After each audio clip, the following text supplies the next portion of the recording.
Siswa SD ditemukan tewas membusuk setelah menghilang sepekan. Banjir bandang menerjang kawasan Bakauheni dekat proyek jalan tol.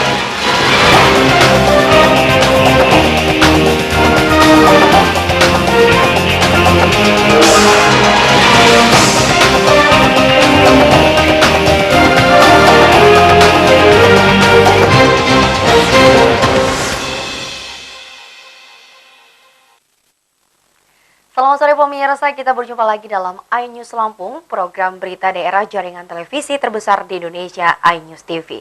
Sore ini kami menyajikan informasi menarik tentang berbagai peristiwa serta dinamika pembangunan di Lampung.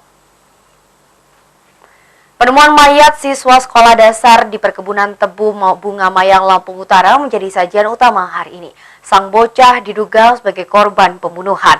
Laporan kami lengkapi dengan bencana banjir bandang di Lampung Selatan serta penangkapan penyelundupan BBM ilegal. Pemirsa, bersama saya Via Rahayu, inilah iNews Lampung selengkapnya.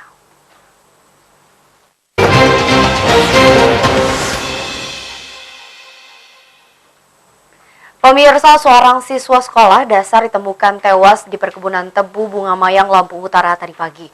Korban sebelumnya menghilang sepekan. Penemuan mayat ini memicu bentrok sesama warga kampung Sukadana Ilir.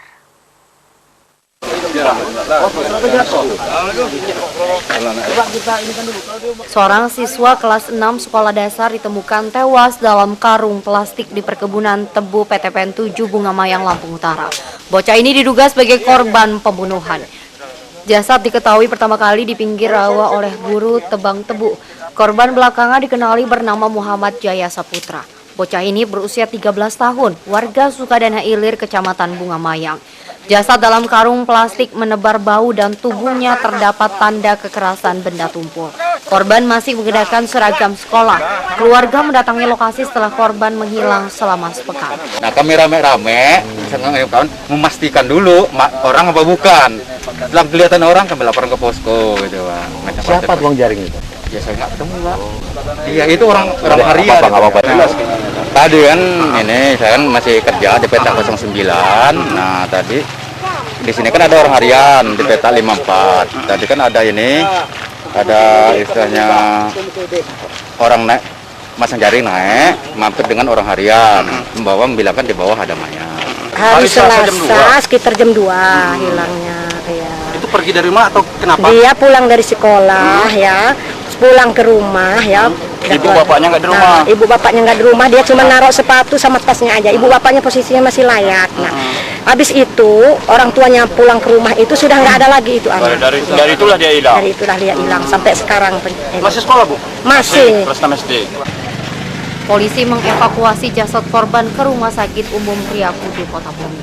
Jasad kemudian dikirim ke Rumah Sakit Abdul Muluk, Bandar Lampung untuk mengetahui penyebab kematian melalui otopsi. Kematian sang bocah atas dugaan pembunuhan memicu bentrok sesama warga Sukadana ini. Sebanyak 25 rumah terbakar dan belasan lainnya rusak. Dari Lampung Utara, Haryadi Hakka melaporkan.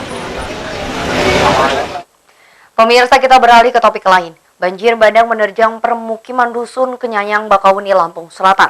Air bercampur lumpur merendam ratusan rumah setelah hujan deras selama 2 jam.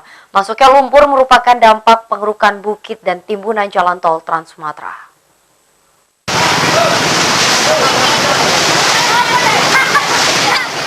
Permukiman dusun Kenyayan, Bakauheni, Lampung Selatan baru pertama kali ini diterjang banjir. Air bah tiba-tiba merendam ratusan rumah hingga setengah meter. Banjir membawa lumpur pekat. Sungai dekat permukiman tak mampu menampung air. Sungai makin dangkal karena penuh tanah sisa pengerukan bukit dan timbunan jalan tol Trans Sumatera. Air bercampur lumpur langsung meluap ke permukiman.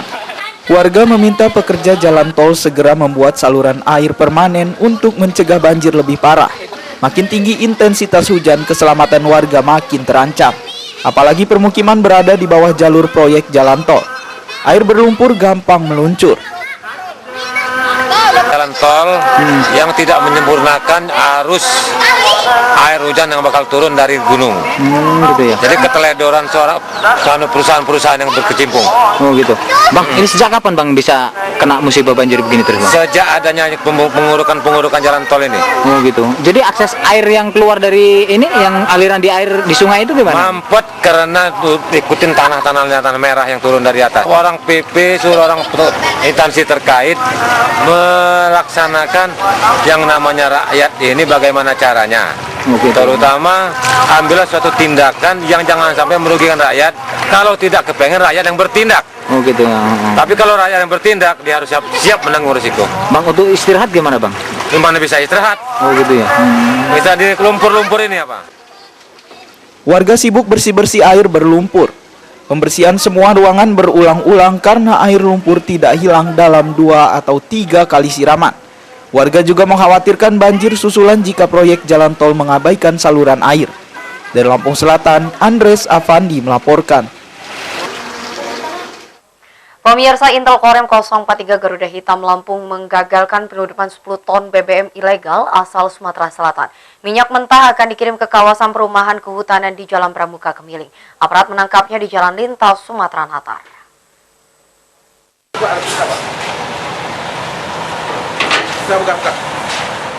Tim Intel Korem 043 Garuda Hitam Lampung menggagalkan penyelundupan 10 ton BBM dalam truk diesel. Kendaraan tengah melaju di Jalan Lintas Sumatera kawasan Haji Menat, Natar, Lampung Selatan. Kasih Intel Korem 043 Garuda Hitam Letkol Infantri Edwin Gunawan mengatakan penyelundupan BBM ilegal digagalkan petugas patroli.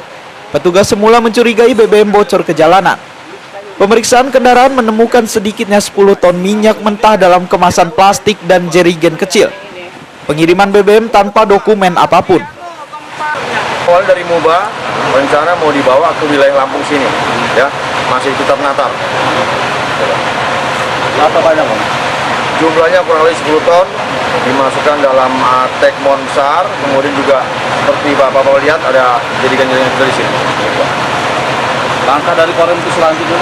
Untuk selanjutnya kita akan tetap teguh kepada penertiban atau penindakan terhadap kegiatan-kegiatan ilegal.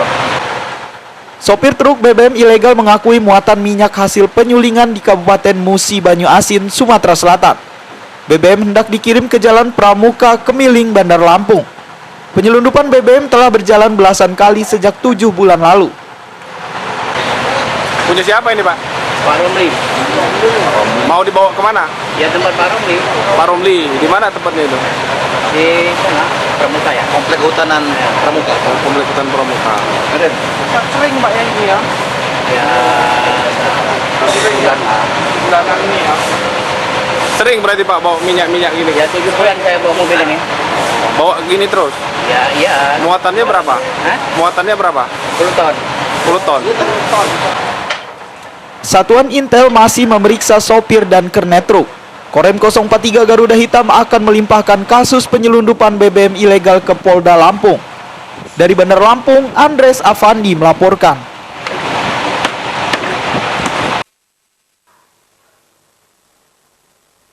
Pemirsa, jangan kemana-mana, setelah jeda pariwara berikut kami kembali dengan informasi lain di antaranya. Puluhan anggota Gavatar Lampung Utara segera dipulangkan kepada keluarganya. Tetaplah bersama kami.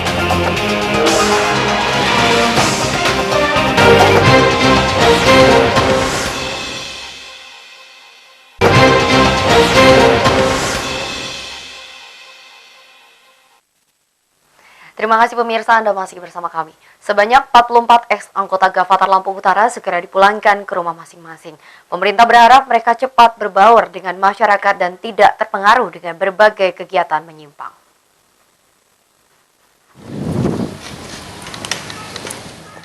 Ex-anggota Gerakan Fajar Nusantara atau Gavatar masih menempati penampungan sementara di Gedung Islamic Center Kota Bumi. Pemerintah segera memulangkan ke kampung halaman masing-masing. Rencana ini disampaikan Sekda Lampung Utara Samsir saat menemui 44 ex-anggota Gavatar tadi siang. Pemulangan diharapkan lancar. Ex-anggota Gavatar bisa cepat berbaur kembali dengan masyarakat. Pemerintah tetap mewaspadai agar terhindar konflik dan tidak terpengaruh berbagai kegiatan menyimpang. Desa Bumi Restu, karena setelah kita cek satu-satu mereka memang punya sanak saudara di Bumi Restu. Ada satu yang itu dari Palembang, dulunya berangkat dari Palembang, tapi dia punya mertua ada di Pesawaran. Dan mungkin itu yang akan kita kembalikan ke Pesawaran. Sistem pemulangan ekskavator seperti apa, Pak? Ya seperti ini, nanti pulang kita antar, kalau mupanya besok perintah pimpinan kita antar ke Surakarta, nanti disambut sama di sana. Sudah, kita kembalikan mereka kepada sanak saudaranya bercocok tanam lagi di sana.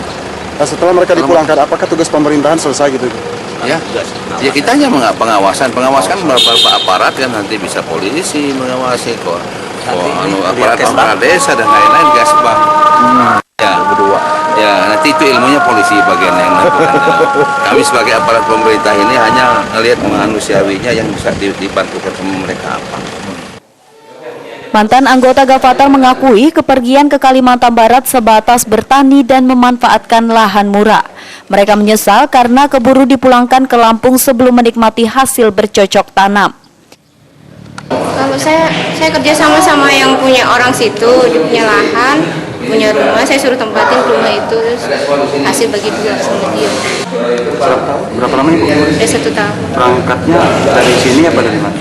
Saya dari Jakarta. Dari Jakarta ya? Ya? Pulang ke sini kenapa? Iya karena suruh pulang ke sini. Sebanyak 44 ex-anggota Gavatar Lampung Utara dipulangkan 2 hari lalu. Mereka kebingungan karena tidak memiliki tempat tinggal atau tujuan kepulangan. Rumah beserta harta bendanya sudah dijual untuk biaya transport dan pembelian tanah di Kalimantan Barat. Dari Lampung Utara, Jimmy Irawan melaporkan.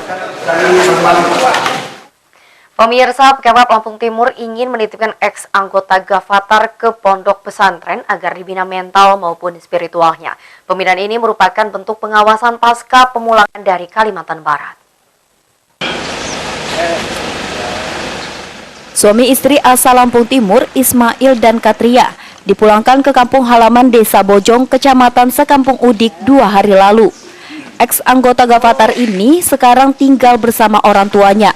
Keluarga Ismail bergabung Gavatar sejak 2 tahun lalu. Mereka diperkirakan masih terpengaruh ajaran organisasinya. Pembinaan ex-anggota Gavatar butuh waktu dan proses tidak mudah. Pemkab Lampung Timur ingin menitipkan Ismail dan istrinya ke pondok pesantren. Menurut penjabat Bupati Lampung Timur Tauhidi, pesantren merupakan lembaga paling tepat untuk memulihkan mental dan spiritual. Langkah ini perlu koordinasi dengan pihak berkompeten. Mereka ini tadi sebenarnya sudah keluar dari sekampung itu. Mereka sudah berdomisili dan bekerja di Bekasi, sehingga dia punya KTP juga Bekasi. Namun karena memang dia tidak punya keluarga lagi di sana, dan kita karena asas kemanusiaan maka telah kita terima kemarin dari Provinsi Lampung, dan bahkan sudah diantarkan langsung oleh Kadis Sosial ke rumah orang tuanya, kalau saya orang tuanya. Langkah-langkah yang kita ambil sekarang ini adalah pengawasan. Tentu ini mungkin kita akan titipkan ke yang berkompeten, dalam hal ini mungkin pondok pesantren, tapi diawasi oleh forum-forum yang berkompeten. Ismail beserta istri dan anaknya dipulangkan ke Lampung bersama rombongan gelombang kedua berjumlah 78 orang. Sekda Lampung Timur bersama Kesbang Polinmas serta Kadis Sosial menjemput ke Bandar Lampung. Ismail mendapat pengarahan di aula Kecamatan Sekampung Udik sebelum pulang ke rumah orang tuanya. Pemerintah juga memberikan bantuan sandang dan pangan kepada ex-anggota Gavatar. Kepulangan mereka disambut pamong desa, tokoh agama, dan warga. Ismail bersumpah tidak akan kembali masuk Gavatar. Dari Lampung Timur, Juri Susanto melaporkan. Pemirsa, Dinas Pendidikan dan Kebudayaan Lampung meminta para kepala sekolah tidak terburu-buru mundur. Ancaman mundur ini dilatar belakang intimidasi dari oknum LSM dan wartawan di Lampung Tengah.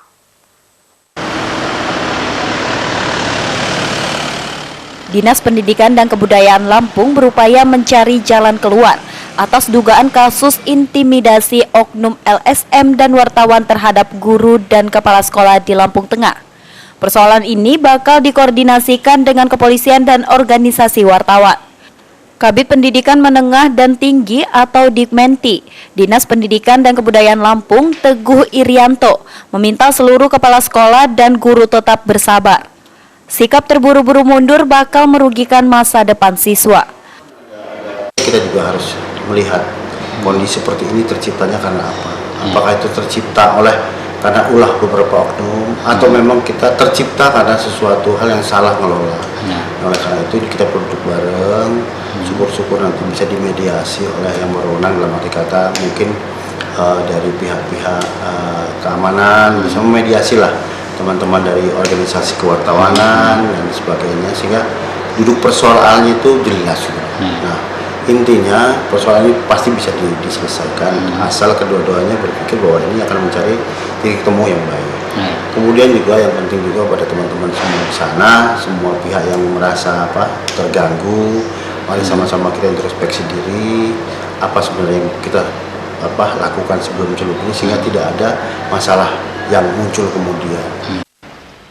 Teguh berharap semua guru dan kepala sekolah tidak takut menghadapi ancaman atau intimidasi. Pendidik selayaknya bersikap profesional sambil menunggu jalan keluar.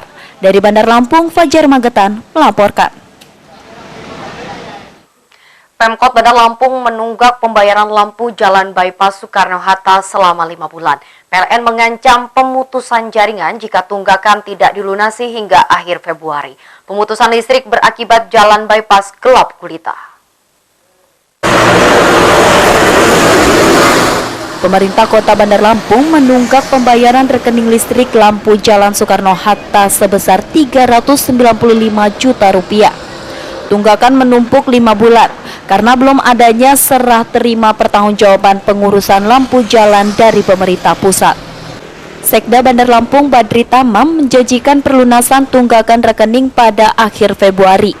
Jalan Soekarno-Hatta merupakan akses penting Kota Bandar Lampung dan tidak selayaknya gelap gulita jika jaringan listrik diputus. Dulu, ini kan terhitung Januari ini diserahkan ini kan. Nah, terkait masalah tunggakan itu nanti kita bicarakan kayak mana caranya gitu. Sepanjang tidak melanggar aturan, pemerintah kota bertanggung jawab gitu. Meskipun itu aset terhitung dari September sampai Februari itu kan belum diserahkan. Kita siap menanggung juga. Nah, makanya itu tadi nanti akan kita konsultasikan ke BPKP. Kalau itu menjadi BPKP ya. Jadi kalau itu menjadi tanggung jawab pemerintah kota akan kita selesaikan. Manajer Pelayanan dan Administrasi PLN Lampung Rizky Suci menunggu perlunasan rekening sesuai janji Pemkot. PLN tidak ragu-ragu memutus jaringan jika batas akhir Februari tidak dibayar. Tagihan listrik PGU Soekarno-Hatta memang selama 5 bulan dari rekening bulan September sampai rekening Januari kemarin belum ada pembayaran tagihan listrik. Nah, tadi kita sudah coba sampaikan dan dari pihak Pemkot akan mengupayakan sekitar akhir Februari akan dilunasi. Dari Bandar Lampung, Oki Firmansyah melaporkan. Pemirsa, jangan kemana-mana, setelah pesan-pesan berikut ini kami kembali dengan informasi lain, di antaranya Unit Kopri Diknas Lampung Tengah mengevaluasi program lewat Baker. Informasi selengkapnya sesaat lagi, tetaplah bersama kami.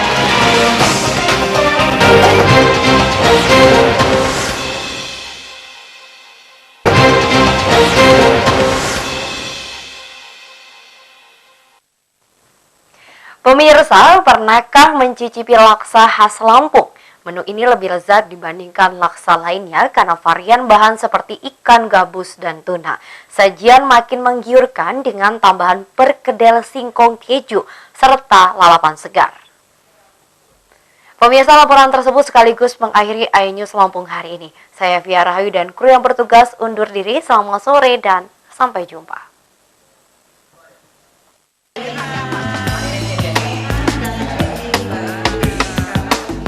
Sejumlah restoran menyajikan laksa khas Lampung sebagai menu favorit.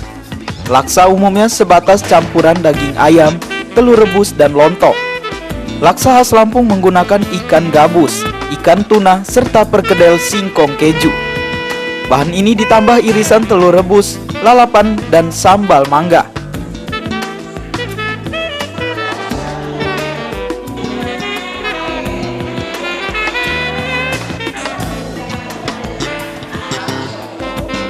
Kuah laksa khas Lampung jauh lebih gurih karena perpaduan rempah dan kaldu ikan.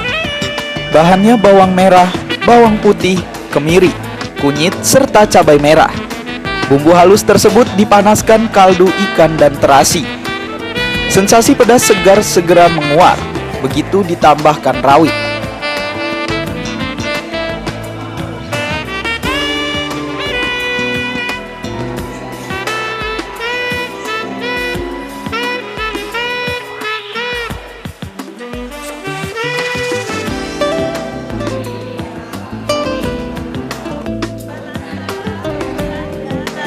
Seorang anggota Asosiasi Pengusaha Jasa Boga Indonesia Bandar Lampung meyakinkan kelezatan laksa khas Lampung memang berbeda. Sajian menu lebih menarik dan segar berkat tambahan sayuran.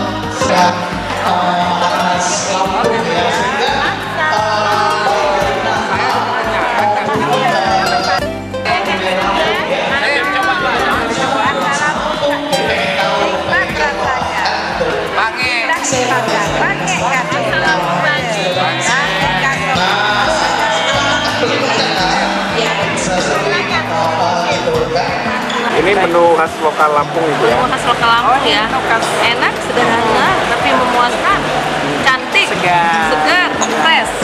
Bisa untuk nggak makan nasi juga enak sudah kita.